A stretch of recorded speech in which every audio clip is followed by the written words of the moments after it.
When people ask me if I'm a leftist, I always say, well, how do you define leftist? Are you just talking Democrats, or are you talking about liberal Republicans also? I feel that the word leftist in Republicans' mouth, as the word Marxist or socialist, doesn't mean much. It's just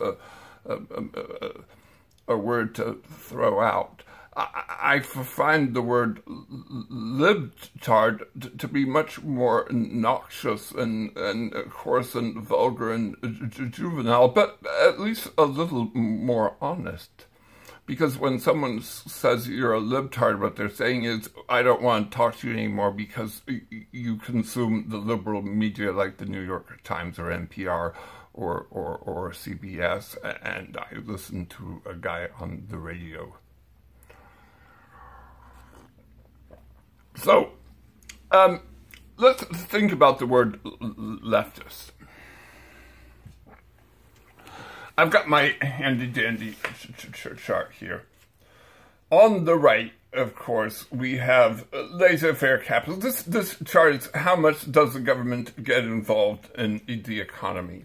Now, I'm not convinced, by the way, that's the only term for leftists, but on the right we have laissez-faire capitalism, libertarianism, and on the left, far left, we have communism. I think probably Marxism, maybe socialism. I don't know if those three terms are interchangeable, but it's that the idea that means of production and perhaps all private property is controlled by the people, which, by the way, we mean the government. Now, let's take the time period between, oh, by the way, I'm wearing my beautiful hat. One of my students bought it for me from Russia, I think just to tease me, because I tend to hate the Soviet Union. So there's a great question, which we won't ask right now, but which is more offensive, the hammer and sickle or the swastika? I'm not going to ask that question, though, because we've got too many other things to talk about today. So let's go from the 1920s to 1956. A leftist back then, of course, is someone who was pro-Soviet Union, I would argue. We start with Helen Keller and her "Onward, comrades, forward to Moscow," 1920 speech in New York City. And I just love this story, so I'm going to tell, even though it's going to take some time, the story of Pete Seeger's first album.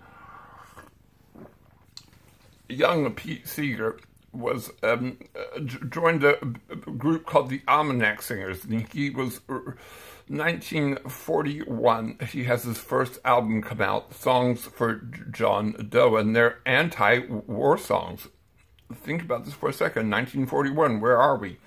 May 1941, Hitler has already captured all of France and Europe.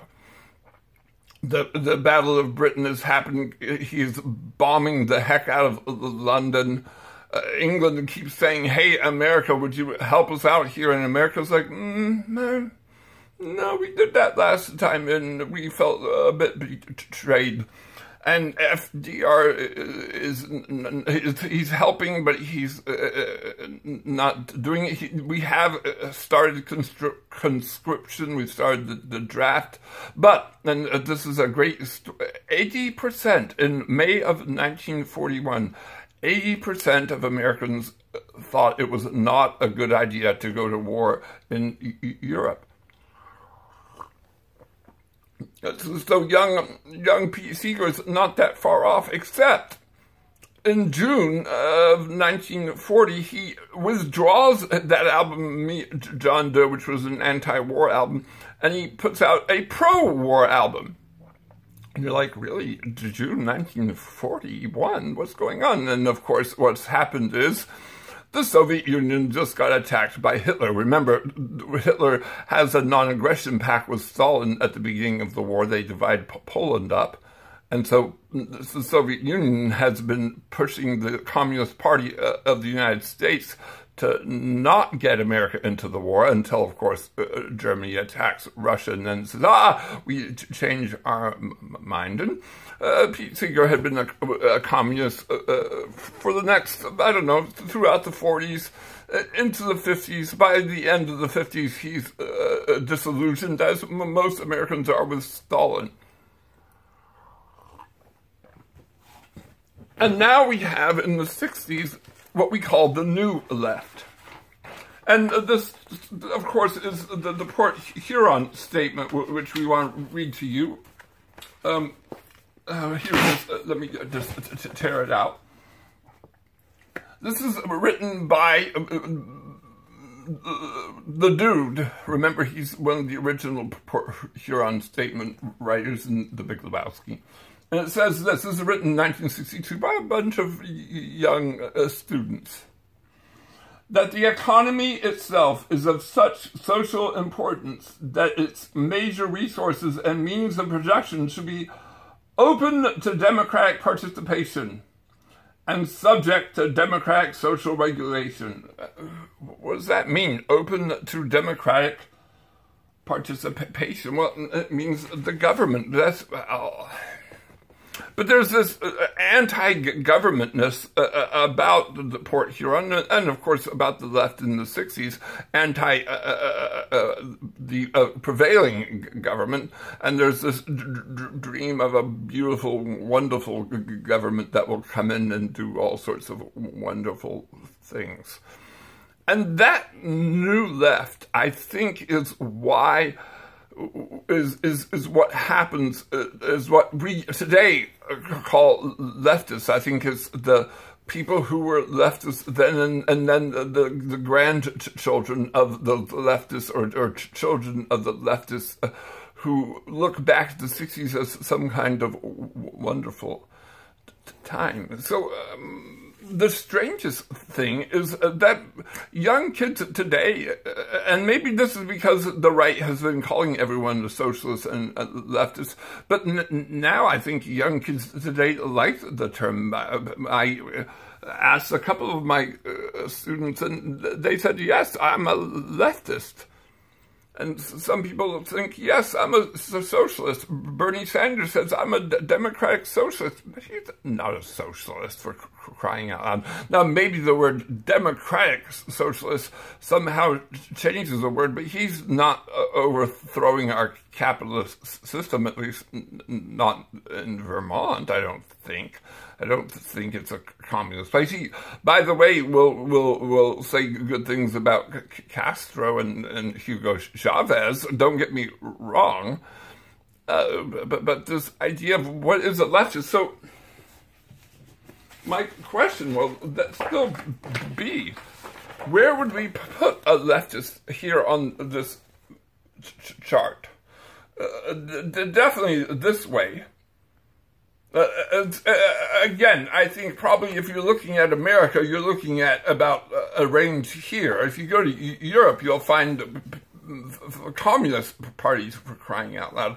We don't have them in America, which I think people are having issues with. The Democrats are like, there's a far left Democrat, and then there's medium Democrats. I can't imagine. I'm trying to think of a country that looks like this. I don't think we've ever had a country looking like this.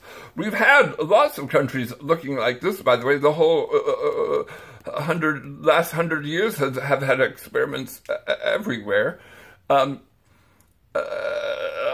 this, right, of communism.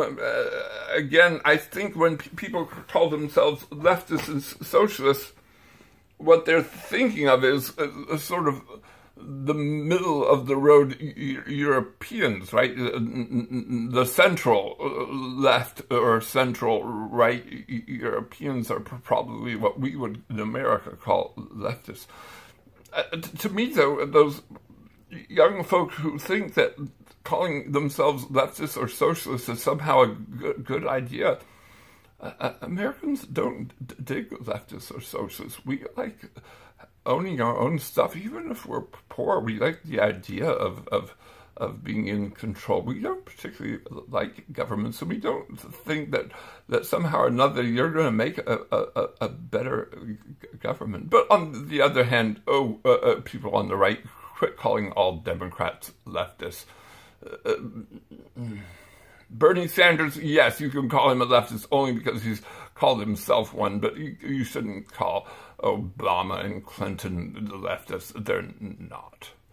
They're on the left side of the spectrum, but they're not leftists. Let's think about this a little more.